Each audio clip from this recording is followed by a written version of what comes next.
नमस्कार, मी सुशील कुलकर्णी. आपण पाहताय अॅनालायझर. मी आज एका गंभीर विषयावर आपलं लक्ष वेधू इच्छितो. हो, खूपच गंभीर आहे. म्हणजे नेहमीच असं मी गंभीर गंभीर म्हणतो आणि तो गंभीर असतो का असा प्रश्न आपल्याला पडला असेल, पण हा विषय खरंच खूप गंभीर आहे. म्हणजे उद्धव ठाकरे भारतीय संघराज्याची व्यवस्थाच खिळखिळी करू पाहतायत का असा प्रश्न मला पडतो आहे. म्हणजे उठसूट जेव्हा जेव्हा उद्धव ठाकरे भाषण करू लागतात तेव्हा ते भारतीय संघराज्यावरतीच आक्रमण करू लागतात. कधी न्यायव्यवस्थेवर शंका घेतात, कधी न्यायव्यवस्थेच्या आडून केंद्र सरकारवर शंका घेतात, कधी ते निवडणूक आयोगालाच आरोपीच्या पिंजऱ्यात उभं करतात, तर कधी आंतरराष्ट्रीय स्तरावरच्या विषयांना ते राज्यातल्या विषयांशी जोडू पाहतात. नुकतंच उद्धव ठाकरेंचं एक भाषण साहित्य संमेलनाच्या व्यासपीठावर झालं. महाराष्ट्राचे मुख्यमंत्री म्हणून उद्धव ठाकरे साहित्य संमेलनाच्या व्यासपीठावर हजर राहिले असते तर मी समजू शकलो असतो. पण आता उद्धव ठाकरेंना मराठवाडा साहित्य संमेलनाच्या व्यासपीठावर बोलवल्या गेलं. म्हणजे तेही एका विभागापुरतं मर्यादित असलेलं साहित्य संमेलन. उद्धव ठाकरे या कार्यक्रमासाठी हजर राहिले खरे, पण त्यामागची एक व्यवस्था तपासून बघणं आवश्यक आहे. आजवर साहित्य संमेलन म्हटलं की शरद पवार उद्घाटनाला किंवा शरद पवार समारोपाला असं गणित कायम राहिलेलं आहे. सगळी ही तमाम लिब्रांडू समाजवादी साहित्यिक मंडळी, त्याला पुरस्कार वापसी गँगची मंडळी आपण म्हणूया, त्यांनी ठरवूनच उजव्या विचारसरणीला या सगळ्या साहित्य विश्वापासून दूर ठेवण्याचा प्रयत्न केलेला आहे. म्हणजे खूप साहित्यिक कसे सरकारच्या विरोधात आहेत, केंद्र सरकारच्या, राज्य सरकारच्या, असं दाखवण्याचा हा प्रयत्न असतो. अगदी सरकारी नोकरीतून निवृत्त झालेल्या भारत सासनेने देखील सरकारची अवस्था, सरकारमुळं साहित्यिकांची अवस्था कशी वाईट चालली आहे यावर एक रसभरीत भाषण करून टाकलं होतं. याच सासनेनी दीर्घकाळ सरकारी नोकरी करून तेच दमनचक्र कदाचित अवलंबलं असावं, म्हणूनच त्यांनी आपल्या अनुभवाचे बोल बोललेले आहेत. काय आहे, या सगळ्या मंडळींना एखादा हिंदुत्व पक्षाच्या विरोधात बोलणारा आवाज हवा असतो, उजव्या विचारसरणीचा बोलणाऱ्या विरोधात आवाज हवा असतो आणि ते अशा आवाजाच्या शोधामध्ये असतात. शरद पवार हे त्यांचं हक्काचं ठिकाण आणि आता उद्धव ठाकरे आणखी एक जोडीला आलेले आहेत. कारण शेंडी जाणव्यांचं हिंदुत्व मला मान्य नाही म्हणत मग टोपी आणि नमाजचं हिंदुत्व उद्धव ठाकरेंना मान्य झालं आहे. चला, आपण त्या विषयावर फार भरकटायला नको. मी ज्या गंभीर विषयावर बोलायला तुमच्याशी आलो आहे ते तुम्हाला मी ऐकवतो. उद्धव ठाकरेंच्या भाषणातील एक मुद्दा तुम्ही जरा गांभीर्यानं ऐका, मग आपण पुढे बोलूया. पण ते अधिकार तो दिल्यानंतर तुम्ही महाराष्ट्र आणि कर्नाटक, जो कर्नाटक व्याप्त महाराष्ट्र आहे आणि कर्नाटकच्या मुख्यमंत्र्याची आरेरावी जी सुरू आहे तिच्याबद्दल सुद्धा तुम्ही सणकून बोललंच पाहिजे. ऐकला, उद्धव ठाकरे कर्नाटक व्याप्त महाराष्ट्र असा शब्द वापरतात. हा शब्द तुम्हाला आठवतोय आपण कशा स्वरूपामध्ये वापरतो? पाकव्याप्त काश्मीर. म्हणजे काश्मीर भारतात ठेवून जेव्हा फाळणी झाली तेव्हा पाकिस्ताननं काश्मीरवर आपला दावा सांगितला आणि काही भागावरती कब्जा केला.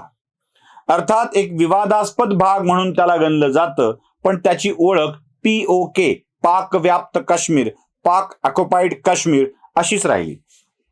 त्यावर ना भारताचा ताबा आहे ना तो भाग भारताने सोडलेला आहे. आंतरराष्ट्रीय सीमेवरती आपण ज्या प्रश्नांच्या, ज्या शब्दांचा उच्चार करतो तसं राज्यातल्या सीमेवरती उद्धव ठाकरे बोलू पाहताय. कर्नाटक व्याप्त महाराष्ट्र. मला कळलंच नाही अहो, तिथे कर्नाटक व्याप्त महाराष्ट्र म्हणायला उद्धव ठाकरे, तुमच्या एक गोष्ट लक्षात आहे का? महाराष्ट्राच्या जन्माच्या आधी, म्हणजे महाराष्ट्र नावाचं राज्य, मराठी भाषिकांचं राज्य, जन्माला येण्याच्या आधी 6 वर्ष कर्नाटक या राज्याची निर्मिती झालेली आहे. गुजरात सोबतचे आपले वाद असते तर 1 मे 1960 हा आपला स्थापना दिवस आणि गुजरातचाही स्थापना दिवस, त्यामुळे तिथले डिस्प्यूट आपण समजू शकलो असतो. कर्नाटक या राज्याची निर्मितीच मुळात महाराष्ट्राच्या आधी झालेली आहे आणि मराठी गावांना घेऊन, मराठी जिल्ह्यांना घेऊन पुढे 4 वर्षांनी महाराष्ट्राची निर्मिती झालेली आहे. त्यामुळं कर्नाटक व्याप्त महाराष्ट्र हा शब्दच मुळात गैरलागू होतो. मला उद्धव ठाकरेंच्या भाषणामध्ये किंवा सार्वजनिक व्यासपीठावरून केलेल्या विधानांच्या मध्ये महाराष्ट्राचं आणि भारतीय संघराज्याचं वादंग लावून द्यायचं आहे असं काहीतरी दिसतंय.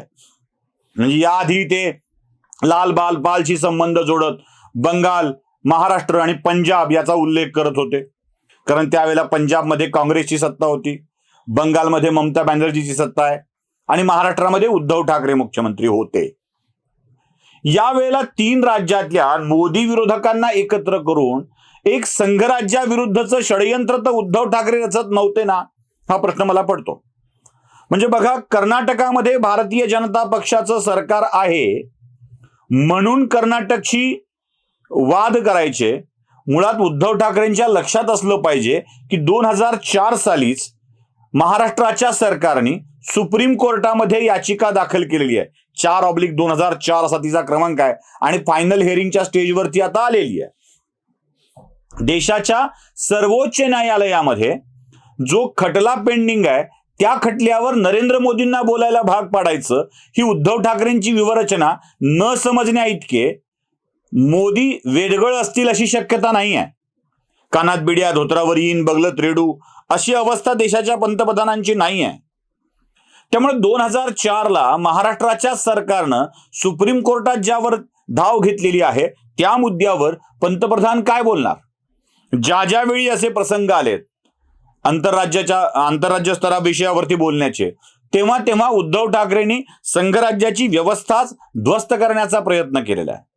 म्हणजे अगदी त्यांनी न्यायालयीन व्यवस्थेवरही मध्ये प्रश्नचिन्ह लावले होते. त्यांच्या संजय राऊतांनी दिलासा घोटाळा असा शब्द वापरला होता. निवडणूक आयोगाच्या निर्णयावरही उद्धव ठाकरेंना शंका आहे, गडबड होते असं वाटतंय. केंद्र सरकारवरती शंका आहे, गडबड होते, गडबड करते असं वाटतंय.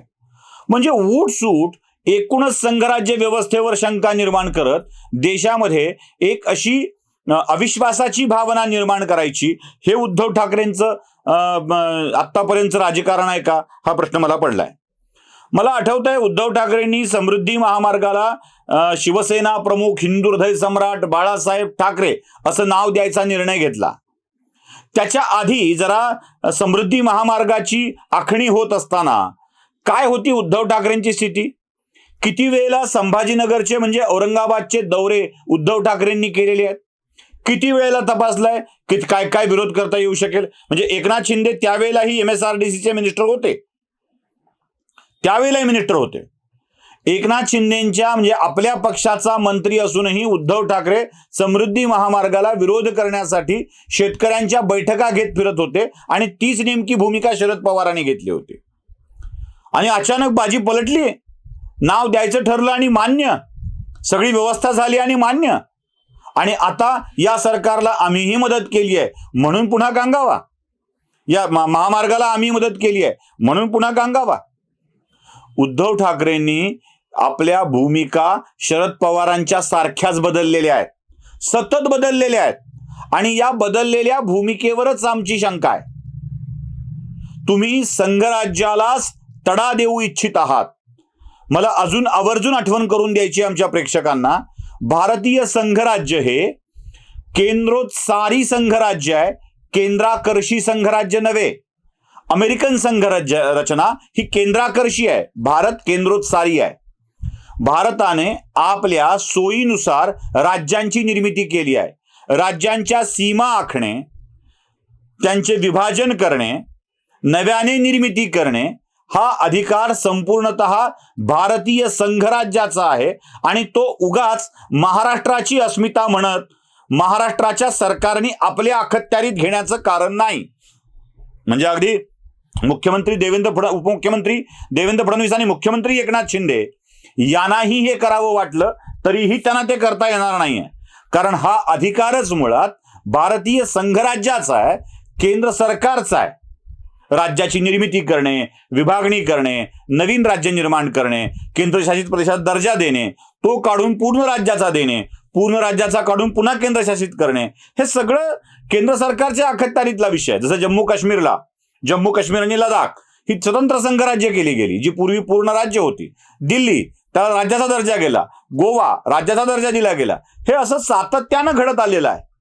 त्यामुळं उगाच या सीमेवरून, आणि पुन्हा सांगतो, असेल तर ही मराठी अस्मिता असू शकते, महाराष्ट्र नावाची अस्मिता काही वेगळी निर्माण करण्याची आवश्यकता नाही आहे.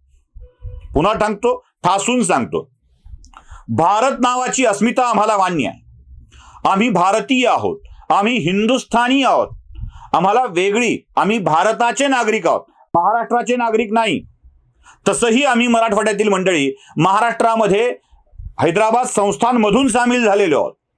त्यामुळं मराठी अस्मिता एक वेगळा विषय असू शकतो. महाराष्ट्र अस्मिता नावाचा विषय करून भारतीय संघराज्याला आणि आपल्या एकतेला तडे देण्याचं काम उद्धव ठाकरेंनी करू नये, एवढीच त्यांना विनंती आहे. व्हिडिओ आवडला असेल तर लाईक, शेअर आणि सबस्क्राईब नक्की करा.